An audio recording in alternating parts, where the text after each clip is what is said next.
Nah, karena kita berhadapan dengan keterbatasan waktu, setelah ini akan ada sesi dari pembicara internasional dari Amerika Serikat, jadi saya juga tidak akan berpanjang-panjang. Silahkan ke next slide. Jadi kita umat Islam memiliki masalah, dan masalah ini sudah cukup lama berada bersama kita. Dalam tulisannya Pak Samsul menyebutnya sebagai perennial problem, masalah abadi terkait dengan penentuan awal bulan. Yang pertama, kita berhadapan dengan satu fakta, dikarenakan kecenderungan yang sangat kuat untuk mempertahankan ru'yat sebagai metode penentuan awal bulan, maka kita tidak bisa mengetahui terlebih dahulu tanggal permulaan bulan. Kapan 1 Syawal hanya diketahui di Maghrib 29 Ramadan, dan begitu seterusnya. Nah, ini menjadi agak problematis kita pertahankan di zaman dunia yang terus berkembang, berubah, terutama bagi kita masyarakat Muslim di tanah air. Itu tidak menjadi masalah besar karena semua orang pasti akan berlibur di hari-hari itu. Tapi bagi masyarakat Muslim yang tinggal di Amerika Serikat, di Eropa, yang mereka hanya menikmati fasilitas libur 1 hari, jadi mereka butuh kepastian kapan hari raya Idul Fitri, kapan hari raya Idul Adha. Nah, jadi itu masalah yang pertama, adalah kita tidak bisa mengetahui terlebih dahulu tanggal permulaan bulan. Yang kedua, tidak seragamnya pelaksanaan waktu-waktu ibadah, atau tidak seragamnya penentuan waktu-waktu ibadah di tingkat lokal atau bahkan global. Tadi Ustaz Rahman Wibowo sudah menyebutkan kasus tahun 2000, 1 Syawal jatuh pada 4 hari yang berbeda. Nah, itu harus menjadi concern kita, harus menjadi perhatian kita. Masalah yang ketiga adalah dualisme sistem kalender umat Islam, dan kita harus memproblematisasinya. Kita menggunakan kalender Hijriah dan kalender Masehi sekaligus. Untuk urusan ibadah, untuk urusan puasa, Idul Fitri dan Hari Raya, kita menggunakan kalender Hijriah. Tapi untuk urusan yang lainnya yang bersifat sipil, kita beralih kepada kalender Masehi. Dan artinya kita membutuhkan instrumen kalender yang dibuat oleh pandangan dunia yang lain, oleh peradaban Barat, untuk menyatukan kita melaksanakan aktivitas-aktivitas yang bersifat sipil. Nah, kenapa itu terjadi? Karena sistem kalender Hijriah kita tidak bisa menyatukan terutama 1 hari bersifat 1 tanggal di seluruh dunia. Oleh karena itu, jawaban dari 3 permasalahan ini tidak lain adalah kita harus menyusun 1 kalender yang bersifat global. Next slide. Dan ini saya kira argumen paling kuat dari pertanyaan mengapa kalender Hijriah global. Jawabannya adalah karena at-taqwim al-hijri, al-qamari, al-muwahhid itu darurah hadariyah. Itu dalam bahasa Inggris disebut dengan civilizational imperative, tuntutan peradaban. Nah, kalimat ini harus sering-sering kita ulang. Kalau kita ingin berdialog, menyampaikannya ke masyarakat, kepada audiens yang lebih luas, kita punya 1 hutang peradaban, 1 tanggung jawab yang sudah usianya ribuan tahun yang belum pernah kita lunasi, yaitu kita bisa mewujudkan 1 kalender yang bersifat tunggal, yang bersifat unifikatif.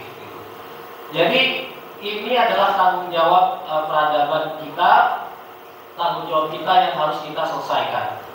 Nah, sebenarnya tadi juga sudah disebut oleh presentator sebelumnya. Next slide. Kita sudah mempunyai banyak kalender, tetapi kalender itu lebih banyak bersifat non-global.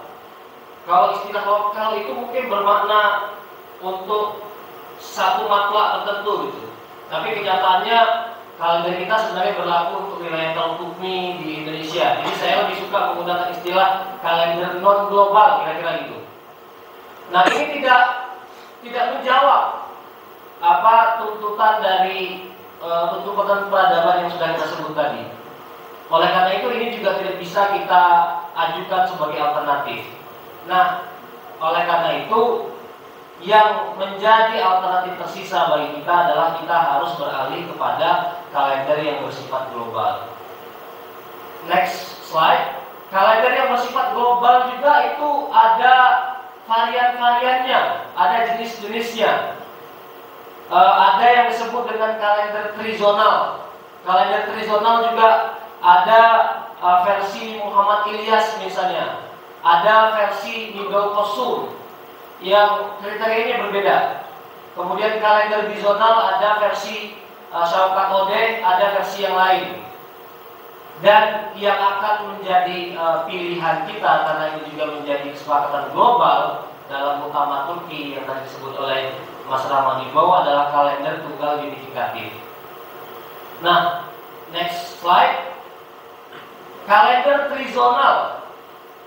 Saya akan menjelaskan ini secara sepintas saja sebagai pintu masuk untuk memahami apa yang disebut dengan kalender hijriah global. Kalender trizonal itu artinya dunia dibagi menjadi 3 sistem waktu.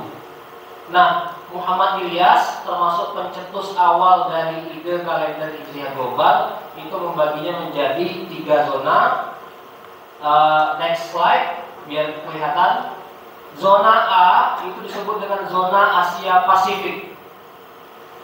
Jadi artinya negara-negara yang terletak di kawasan Laut Pasifik, kemudian Australia, kemudian Asia Tenggara, kemudian Asia secara umum itu masuk ke zona A. Kemudian zona selanjutnya adalah zona Eropa, kemudian Asia Barat dan Afrika. Nah, Saudi Arabia itu termasuk terletak di kawasan Asia Barat. Menurut versi Ilyas ini itu berada pada zona pertengahan. Kemudian yang ketiga, zona Amerika. Ini yang di gambar ini gambar C. Nah, jadi menurut kriteria ini maka 1 Syawal itu bisa jadi jatuh pada 3 hari yang berbeda. Bisa jadi jatuh pada Senin, Selasa, dan Rabu tergantung dengan penampakan hilal di zona masing-masing. Oleh karena itu, karena sifatnya tidak menyatukan, maka tawaran dari Ilyas ini tidak menjadi perhatian serius para pengkaji. Gitu. Tetapi kita semua perlu memberi kredit, perlu mengucapkan terima kasih, mengapresiasi kontribusi Muhammad Ilyas, karena dialah pemikir awal yang merumuskan gagasan ini dan menulisnya secara saintifik. Muhammad Ilyas itu orang Malaysia tapi keturunan dari Asia Selatan, dan beberapa kali saya kira diundang juga oleh Majelis Tarjih. Kemudian kalender bizonal, next slide. Kalender bizonal ini versi dari Muhammad Syaukat Auda. Next slide aja biar kita lihat petanya lebih mudah dipahami. Dunia dibagi menjadi 2 zona. Pertama zona timur yang terdiri dari Australia, Asia, Afrika, dan Eropa. Dan kemudian zona barat yang terdiri dari benua Amerika, baik Amerika Utara maupun Amerika Selatan. Ya, keberatan kita sama dengan keberatan untuk konsep dari Muhammad Ilyas tadi. Ini membagi dunia ke beberapa zona sehingga 1 hari untuk pelaksanaan ibadah itu bisa jatuh kepada 2 hari yang berbeda. Maksudnya 1 tanggal, katakanlah 1 Syawal bisa jatuh kepada 2 hari yang berbeda. Oleh karena itu, alternatif kita yang tersisa hanyalah kalender yang bersifat tunggal dan menyatukan. At-Taqwim Al-Hijri, Al-Alami, Al-Muwahhad atau Al-Muwahhid, dua-duanya sama-sama bisa digunakan. Al-Muwahhad itu yang unified, tersatukan. Muwahhid artinya unifying, yang menyatukan. Nah, seperti apa kriterianya tadi sudah sebagian disebut oleh Ustaz Ahmad Iwo, dan besok akan dielaborasi lagi oleh pembicara selanjutnya, kalau saya tidak salah oleh Prof. Susiknan. Nanti penjelasan lebih lanjutnya akan kita dapatkan di sesi selanjutnya. Next. Nah, saya akan lebih banyak berbicara pada aspek istidlal. Jadi kalau kita mau bergeser, berpindah dari kriteria yang selama ini kita pegang wujudul hilal menuju kriteria baru yang bersifat global, apa dasar syar'inya? Nah, ini yang menjadi penekanan pada presentasi ini. Jadi untuk menjelaskan mengenai dasar-dasar syar'i kalender hijrah global, kita perlu memahami 4 prinsip, dan masing-masing prinsip ini memiliki dalil terpisah atau memiliki dalil yang mensupportnya. Pertama, prinsip menerima hisab. Jadi kalau kita mau menyusun kalender tidak mungkin dengan ru'yat. Nanti di belakang akan ada simulasinya kenapa ru'yat tidak bisa menyatukan puasa hari raya atau Idul Adha di seluruh dunia.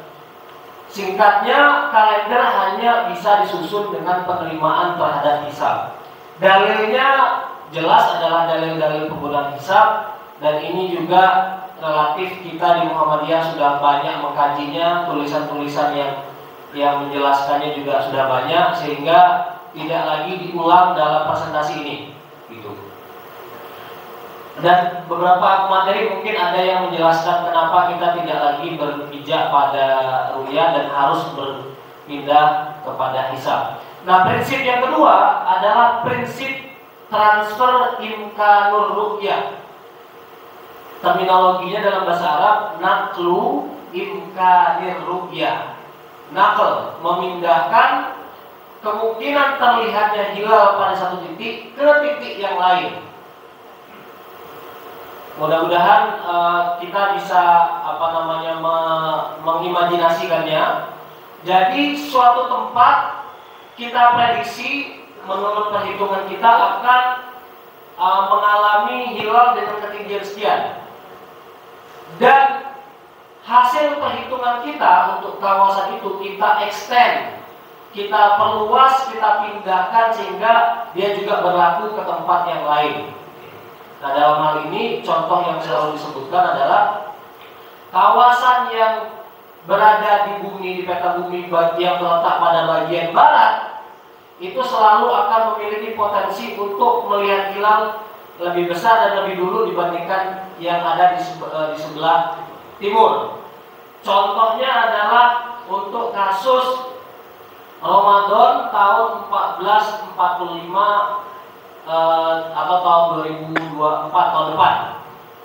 Nah, di kawasan barat, saya menyebutnya Arizona karena ya saya punya memori di Arizona, dan Arizona itu distinktif karena langitnya biru, jadi selalu mudah untuk melakukan ru'yatul hilal. Kawasannya panas sekali di Amerika Serikat itu, kalau pas musim panas bisa sampai 45 sampai 46 derajat. Tempat favorit untuk ru'yatul hilal itu ya salah satunya adalah Arizona. Di Arizona pada tanggal 10 Maret 2024 itu ketinggian hilal sudah 8 derajat. Nah, kemungkinan hilal yang terlihat di Arizona itulah yang kita pindahkan, kita transfer ke bumi bagian timur. Sampai sejauh mana bisa ditransfernya? Kalau kita menggunakan hisab, maka ditransfer ke seluruh permukaan bumi. Nah, itu yang dimaksud dengan transfer imkan ru'yah, naklu imkan ru'yah. Apa dalil-dalil syar'inya? Dalil-dalil syar'inya adalah dalil-dalil yang mendukung konsep kesatuan matlaq. Nanti akan kita uraikan satu persatu. Dalil-dalil ittihadul maqali atau wahdatul maqali. Kemudian prinsip satu hari satu tanggal di seluruh dunia. Ini prinsip ketiga. Oh, next. Saya lupa bilang next. Terus, nah ini juga dalil-dalilnya adalah dalil-dalil kesatuan matlaq. Dan yang keempat, prinsip penerimaan garis batas tanggal internasional. Nanti penjelasannya kita serahkan kepada Gus Pur, beliau ahlinya. Dan untuk menerima prinsip ini kita juga butuh dalil.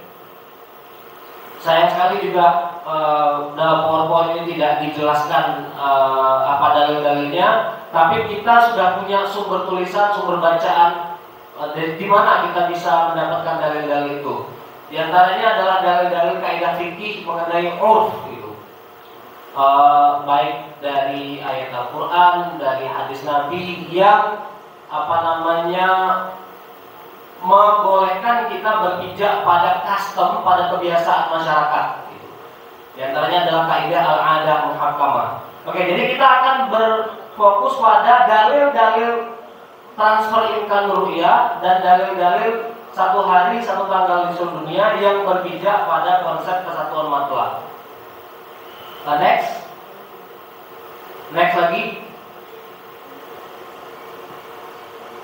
lagi. Nah, oke. Sekarang bagaimana konstelasinya, bagaimana petanya dalam literatur fikih klasik? Pendapat para ulama mazhab fikih mengenai matlab.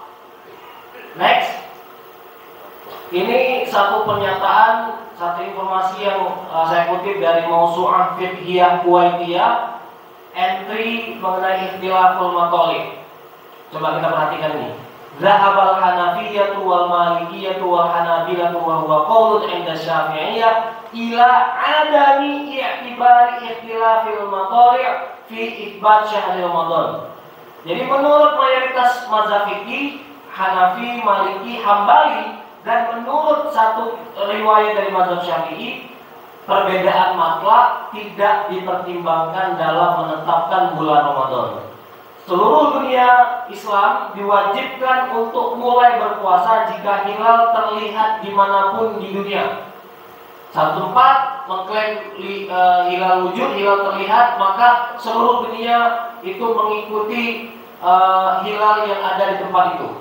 Hal ini sejalan dengan hadis Nabi sumu li ru'yatihi wa afilu ru'yatihi. Jadi itu dalil dari mazhab jumhur, dalil yang berbunyi sumu li ru'yatihi. Bagaimana istidlalnya? Bagaimana wajib dilalahnya? Memahami sumu li ru'yatihi untuk konsep kesatuan matlab. Nah, coba kita perhatikan bentuknya, siwatul amalnya. Ini mukhatabnya antum. Jadi ada wawul jam'i, sumu. Berpuasalah kamu sekalian. Kamu sekalian itu tidak mukhassas untuk sebagian kelompok tertentu. Jadi sumu li ru'yatihi ini adalah perintah yang am, yashmulu jami'al muslimin, yang mencukup keseluruhan umat Islam. Jadi tidak berbasis nation state, tidak berbasis negara bagian. Sehingga sumul riyatihi ini adalah dalil yang mendukung konsep ittihadul matali'. Satu riyat di seluruh dunia berlaku di kawasan yang lain, di bagian yang lain. Ini pendapat dari mazhab Maliki. Jadi satu persatu saya kutipkan ibarahnya. Jadi kalau kita mau berdialog dengan kawan-kawan kita dari tradisi tradisional, tradisi pesantren yang akrab dengan kitab kuning, kita juga harus punya ibarahnya, harus punya weaponnya gitu. Nah, ini dari kutipan dari mazhab Maliki, dan silakan PowerPoint-nya dibaca ulang. Al-Qarafi menulisnya dalam Al-Furu'. Kemudian Az-Zailai juga sama, representasi dari mazhab Hanafi. Jadi dalam mazhab Hanafi yang diakui adalah konsep ittihadul matali'.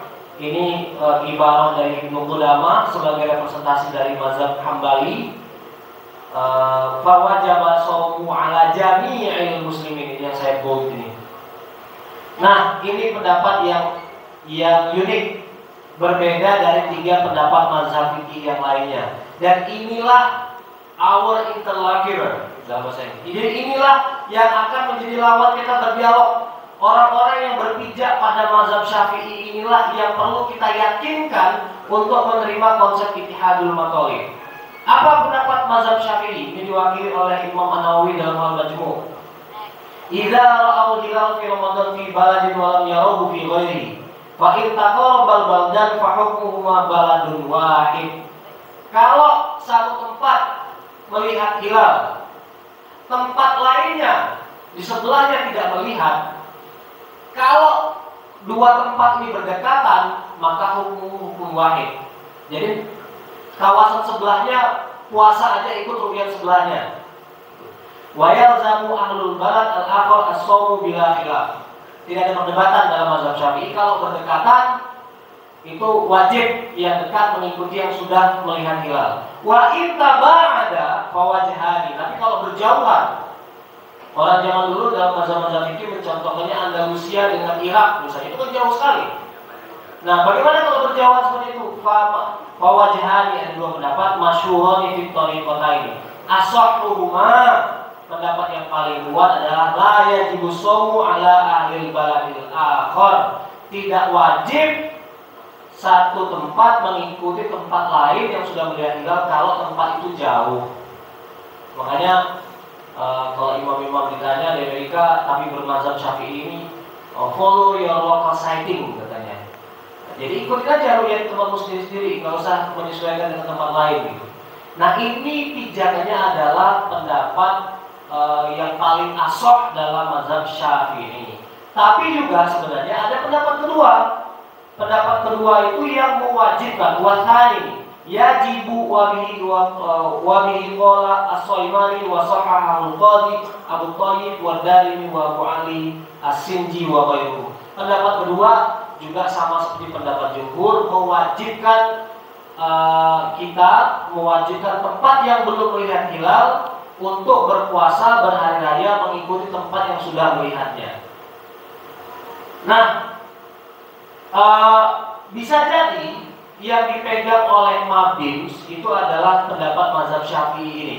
Jadi dianggap Singapura, Malaysia, Brunei, Indonesia itu berada mutaqarib, dekat satu sama lain, sehingga satu ru'yat yang dilihat di satu tempat maka berlaku di seluruh tempat-tempat yang berdekatan ini. Gitu. Kemudian keputusan Majma' Buhus tidak saya bacakan untuk mempersingkat waktu, tapi ini poinnya. Siapa saja yang menerima ikhtilaful maqalid? Kenapa ini saya sebutkan? Karena inilah nanti yang akan jadi lawan kita berbicara. Inilah orang-orang yang perlu kita yakinkan untuk berpindah kepada wahdatul maqalid. Siapa itu?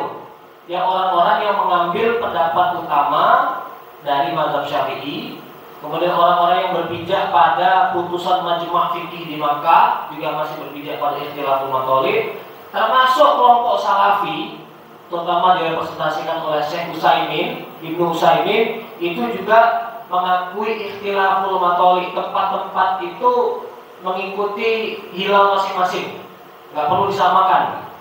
Dan siapa lagi yang menerima ikhtilaful maqalid? Beberapa tokoh hisab yang mengajukan kriteria zonal, misalnya Syaraf Al-Qudhuh. Apa dalil dari ikhtilaful maqalid? Ini hadis terkenal, hadis dari Quraib, riwayat dari Imam Muslim. Saya bacakan terjemahannya. Ummu Fadl mengutus Quraib ke Syam kepada Muawiyah untuk mengurus sesuatu. Bapak Ibu yang ingin mengetahui syarah dan konteks hadis ini, silakan baca bukunya Pak Samsul, Interkoneksi. Menurut penelitian beliau, peristiwa ini terjadi pada tahun 35 Hijriah di masa kepemimpinan Utsman bin Affan. Jadi Ummu Fadl mengutus Quraib ke Muawiyah dalam rangka supaya Muawiyah membantu Utsman bin Affan yang sedang dikepung pemberontak. Dan kita semua tahu Utsman bin Affan dan Muawiyah berasal dari Bani Umayyah. Jadi tolong klanmu, tolong Utsman yang masih satu tribe dengan kamu, kira-kira gitu. Itu kepentingan Quraib datang ke Muawiyah di Syam, datang dari Madinah ke Syam.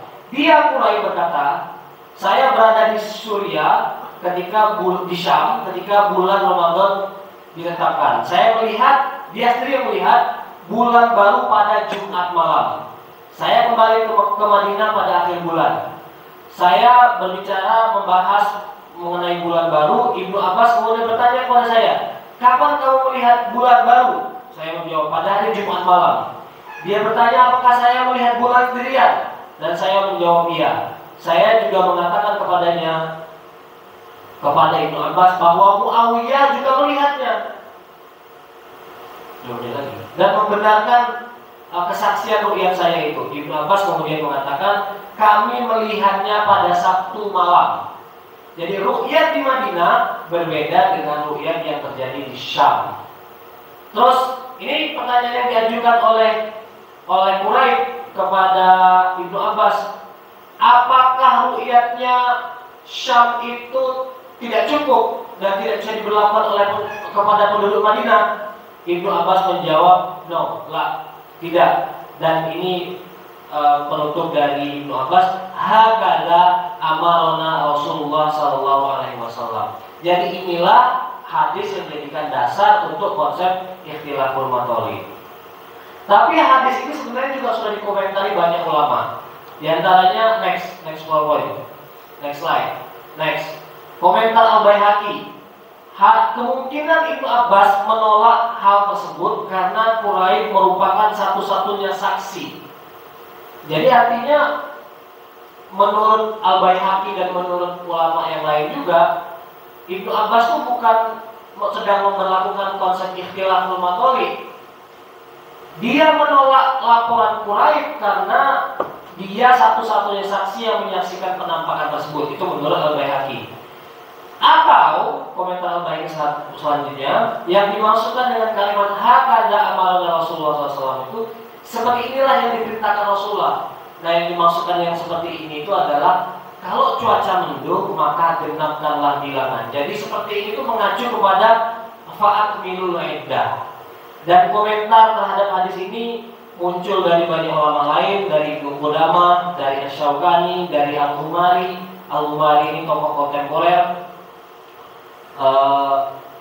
Oleh karena itu slide selanjutnya, next. Nah itu, pendapat tentang ikhtilaf matoli tidak kuat karena pertama, pendapat ini didasari oleh fakta zaman dahulu sebelum perkembangan alat komunikasi tentang ketidakmungkinan berita terlihatnya hilal di suatu negara di barat sampai ke negara yang terlihat hilalnya ke negara lain sebelum fajar. Jadi orang dulu ya berpegang pada ikhtilaful matoli karena gak mungkin ru'yat di Andalusia yang terjadi pada waktu maghrib nyampe ke orang yang ada di Uzbekistan atau yang ada di Irak sebelum waktu fajar. Jadi ada konteksnya pendapat ikhtilaful matoli ini, dan tidak kuat karena pendapat ini membawa kepada perpecahan umat dan semakin memperdalam perbedaan mengenai puasa dan hari raya. Kemudian pendapat ini tidak berorientasi melahirkan sistem waktu alternatif dari peradaban Islam. Oke, next. Pendapat tentang kesatuan matla adalah pendapat mayoritas para ulama. Next. Tapi catatan untuk pendapat para ulama, pendapat jumhur yang berpegang pada ittihadul matoli itu, ru'yat mustahil diberlakukan secara global karena jauhnya jarak antara barat dan timur. Ru'yat hanya bisa ditransfer maksimal 10 jam dari arah barat dan timur. Saya membuat simulasinya dengan peta Arizona dan Medan, tapi nanti silahkan kita diskusikan atau kita baca sendiri PowerPoint-nya. Ru'yat faktual oleh karena itu tidak bisa menyatukan puasa. Hanya hisablah yang dapat menyatukan muslim seluruh dunia dan dapat menjadi pijakan kalender hijriah global. Dalil-dalilnya tadi dalil-dalil tentang perintah puasa menggunakan wawul jam'i sumu liruyatihi yang dipahami itu mukhatabnya am. Kemudian juga ada hadis dari hadis yang berbunyi as-shaumu yauma tasumun wal fitru yauma tuftirun wal adha yauma tudhakun. Jadi puasa adalah hari saat kalian semua berpuasa, berbuka atau berhari raya adalah hari pada saat kalian semua berbuka atau berhari raya. Idul Adha adalah hari saat kalian semua berhari raya Idul Adha. Nah, hadis ini biasanya digunakan sebagai dalil dari ittihadul matoli. Kemudian dalil selanjutnya tadi sudah saya sebutkan, fasu idza ra'aitumu fasumu wa idza ra'aitumu fa'tiru. Kemudian catatan akhir aja, catatan akhir tentang dalil-dalil mengenai kesatuan matla. Untuk menerima konsep kalender hijriah global, yang berpijak pada konsep satu hari satu tanggal di seluruh dunia, kita hanya bisa berpegang pada pendapat tentang kesatuan matlak. Namun kita tidak bisa mengambil kesatuan matlak dengan mekanisme ru'yah, melainkan dengan mekanisme hisab. Ru'yah mustahil menjadi pemersatu sistem kalender global sebagaimana telah disimulasikan di atas. Saya kira demikian yang dapat saya sampaikan, nanti biar disempurnakan oleh Prof. Tono. Terima kasih.